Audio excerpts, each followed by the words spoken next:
Hello, we are going to start talking about Japanese music.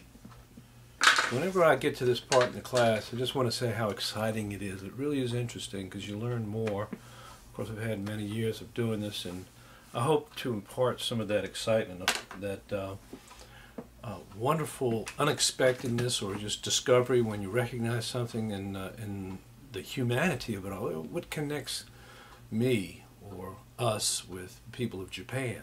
And that's where we're going to go. We're going to learn about what makes Japanese music Japanese music. Now, first of all, we have to understand, let's take a look at the dry board over here and zero in on a few things here.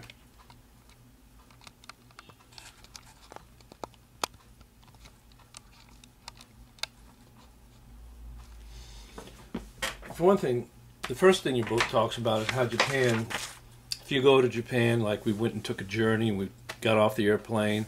Well, in Japan, if you get off the airplane, you drive through the streets of Kyoto or Tokyo or any one of the big cities. First thing you'd notice is a huge Western influence.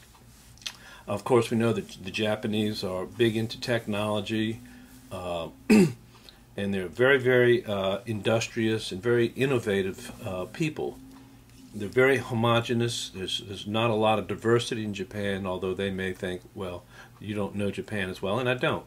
But you won't see a lot of different ethnic groups necessarily. So they're very homogeneous. But this Western influence can be found in the music.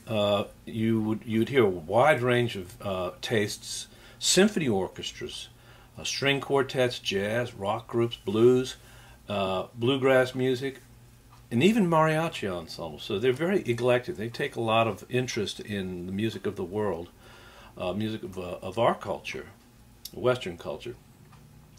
Performers might be American or Europeans on tour, or they might be Japanese who grew up playing and listening to jazz or rock, really immersed in those styles. But it's important to know that this has been institutionalized in a sense, because for the last 100 years or so, the school systems and the universities and colleges in Japan have taught that Western aesthetic value in music. And it is really just the opposite of traditional Japanese music. And traditional Japanese music, after all, is what we're interested in. We want to know what makes Japan's music interesting and different. But so let's make a comparison here real quick. Let's look over here again. I know you're getting probably dizzy just looking back and forth here. Thick textures, like orchestras or jazz bands or even rock bands, you have just a lot of sound. That's a Western trait. That's a Western characteristic.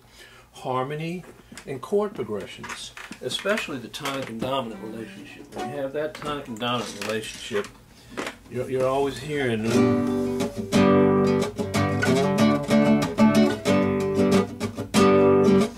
music moves forward, and you have a steady rhythm like that. Music's moved forward, it moves forward again. These are Western chord progressions. Moving forward.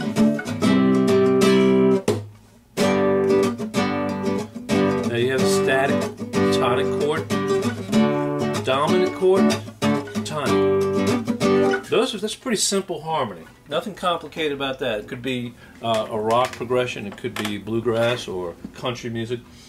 Dramatic changes and contrasts.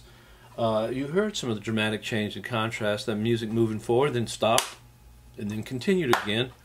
You'll hear it in jazz bands, you'll hear breaks, and you'll hear lots of examples in Western music, in symphonies and orchestras, of dramatic changes and contrasts, with the cymbals going psh, and then quieting down with the drum boom, boom, boom, boom. And then all of a sudden, dum, ba, ba, bum, bum, ba, ba, bum, lots of drama. So the dramatic changes and contrast within a composition are all these are Western classical music traits. Okay, so you get this is not Japanese traits. Okay, don't confuse that. Japanese traits. This is not traditional in Japanese music. In Japanese music,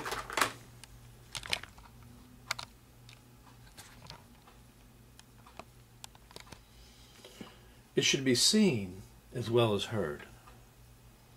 It's very theatrical, with costumes, staging and masks, and sometimes dancing, dramatic stylized dancing.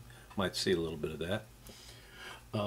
It's presented many times. Traditional Japanese music is presented in accordance or along with natural images or natural settings.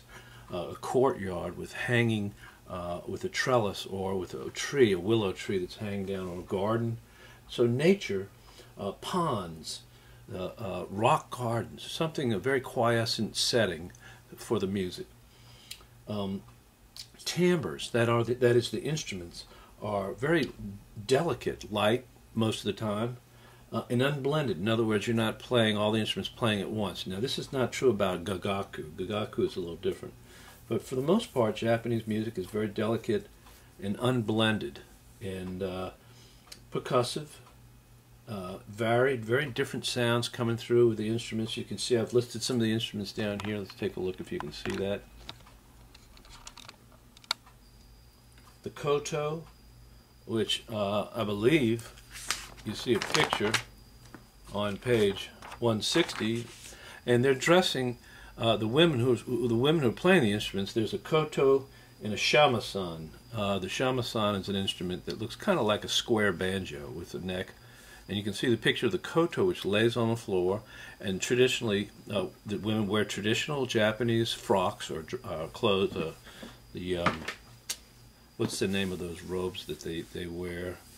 It doesn't come to my mind right away. Anyway, she sits on her knees in a very feminine position, and she plucks the string with her right hand, and she bends the pitches on the strings with her left hand, and you get a certain sound.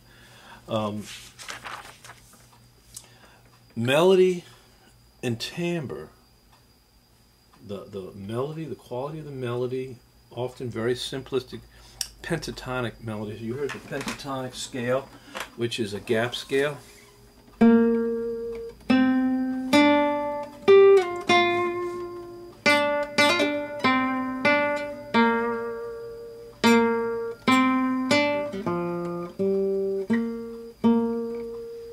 Pentatonic meaning 5 notes. 1, 2, 3, 4, 5, and then you repeat the scale. 1, 2, 3, 4, 5.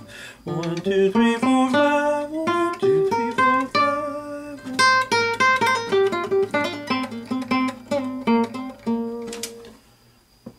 Okay, and the types of music that your book lists: gagaku, court music. We're going to look at a little bit of that. Kabuki, and the instruments, the koto, the shakuhachi, which is a flute. We'll see a little bit of that. And the shamisen. We've got 2 examples here. One of them is Kyo no Warabueta. The other one on the next page is Sado Okesa, which is an example of a geisha girl performing the shamisen and singing a folk song, traditional Japanese folk song. So we'll do that in a moment.